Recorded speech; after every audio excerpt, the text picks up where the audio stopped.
Yes, boys, it's me again, Amir Abu Baker, professional boxer. Now, stay tuned because this is going to be one of the most important videos you've watched in your entire life, if you actually apply it. Now, we're not doing no fancy stuff, no PowerPoints. I'm literally on my Mac right now. I can't get this stuff to work.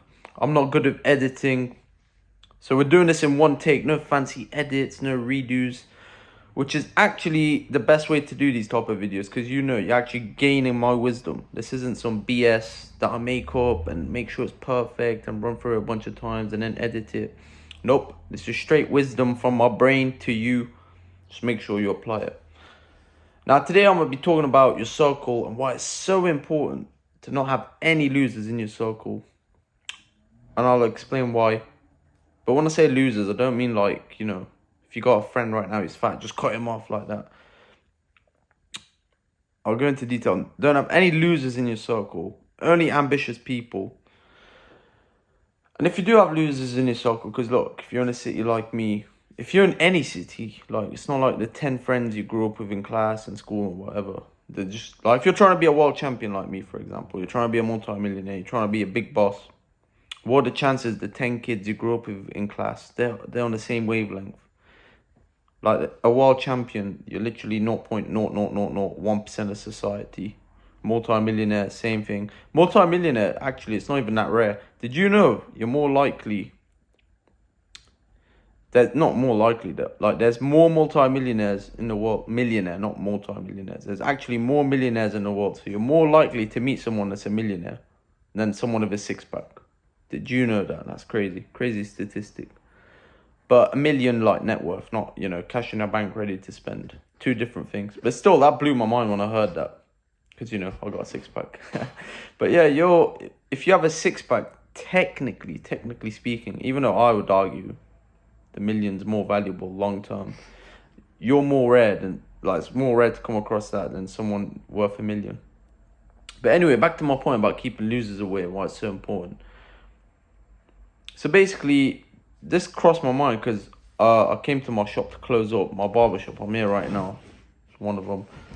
I came to close up and I was like, fuck it, let me make this video after the incident happens. So there's a guy outside. Obviously, I'm not friends with him or anything, used to be an old customer.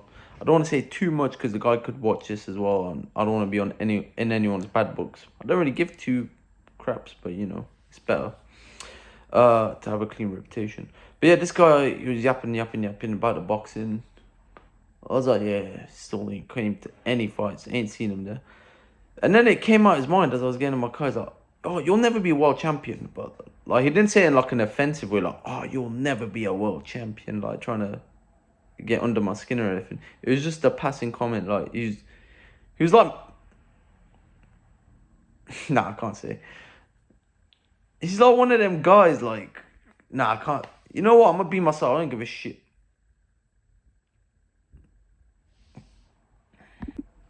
He's one of them guys, basically. He's trying to turn into, like, some dick measuring contest. Like, he's trying to size himself up.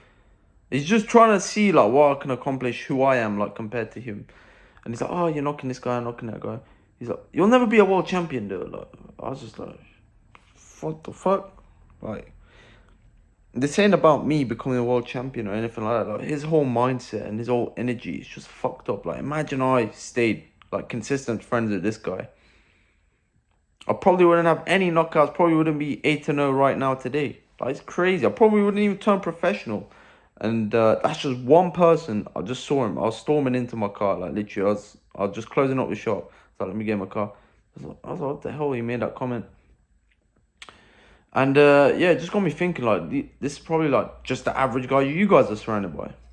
Just pure, super unambitious, super lazy. And you don't need someone. I'm not saying you need someone blowing smoke up your ass, and pumping you up 24/7. Like, let's go, you're the best, you're the champion, this and that. It's not about that. It's about, you're already trying to get, like, if you're watching this, I'm assuming, just by watching videos like this, you're at least trying to self-improve to some extent. So, yeah, everyone's trying to be in a good position. Having people like this drag you back, just with little comments here and there. That was one comment. I haven't seen the guy in years. That was one comment from an old customer at this shop. Don't know if he still goes there.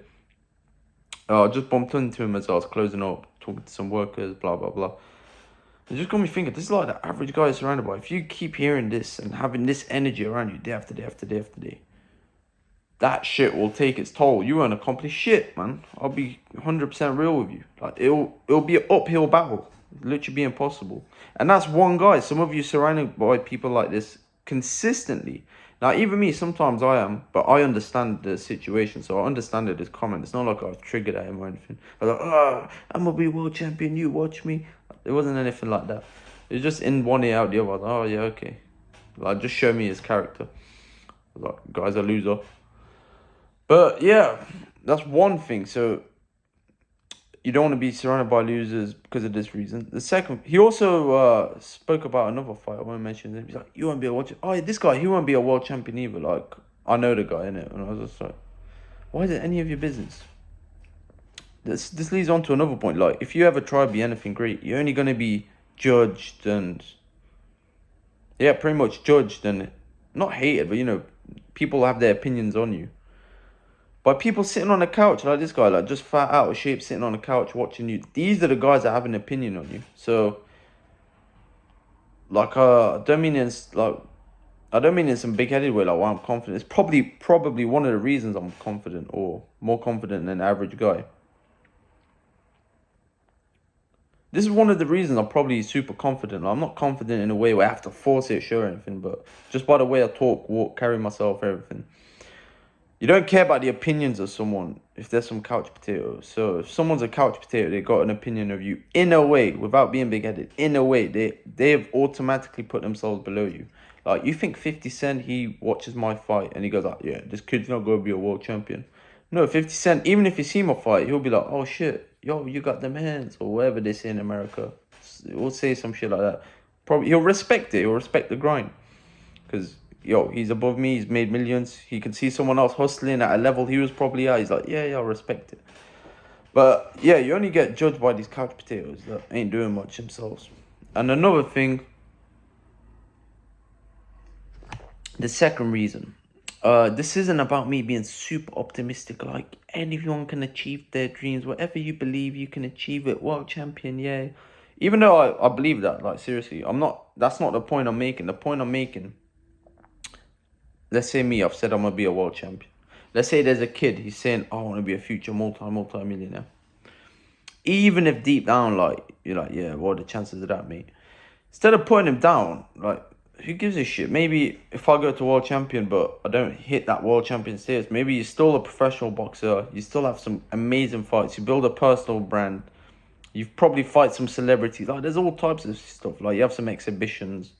Like, who knows? Like, once you aim for that goal, there's so many other opportunities on the way to that goal that by the time you hit these opportunities, you're making multi-million pounds of exhibition fights, this and that. The connections you make, you might start some water brand. I was going to say tequila brand, that's what a few fighters did, but that's haram. Don't want haram police coming after me. But yeah, you might start some water brand, supplement company off your personal brand. You go that route. Now you're a multi-millionaire doing this instead of actually becoming a world champion. Blah, blah, blah. You get the point. So your first goal was world champion, but it led to all these other things. But if someone like this loser, like, put you off aiming for that goal in the first place, all these other things, all these other opportunities, all these other networking opportunities, the people you would have met, the business opportunities, none of them would have happened. So you see, just by not going after the main big goal, you missed out on all these other things, basically. Now, let's say the kid, he wants to be a multi-millionaire and someone puts him off. All right, like, that's it, dream's done. He didn't become a multi-millionaire. But let's say he goes to be a multi-millionaire, like, from a young kid. He's like, yeah, I want to do this, blah, blah, blah. All right, he doesn't become the multi-millionaire in the end, but maybe something else happens. Maybe on the route, he invests in a few properties, maybe opens up some bullshit marketing company, and now he's got passive income for life, making 15k a month. And to him, it's good because the kid's from India, and that 15k a month will feed his whole family back home in the villages or whatever. So you see, he didn't become a multi-millionaire, but he's on 150k plus a year, which is life-changing for him and his family back home. And especially if you live in a city where I live, like Coventry. That's where I'm at currently. So, yeah. you see two different examples. You know what? I'll think of one more just for you guys. So one guy aiming for world champion, one kid aiming to be a multi-millionaire. It's not about the end goal. It's about the other shit that can potentially happen in between, the connections you make. What other goals are there? I don't know. They're the two coolest things that came to my head.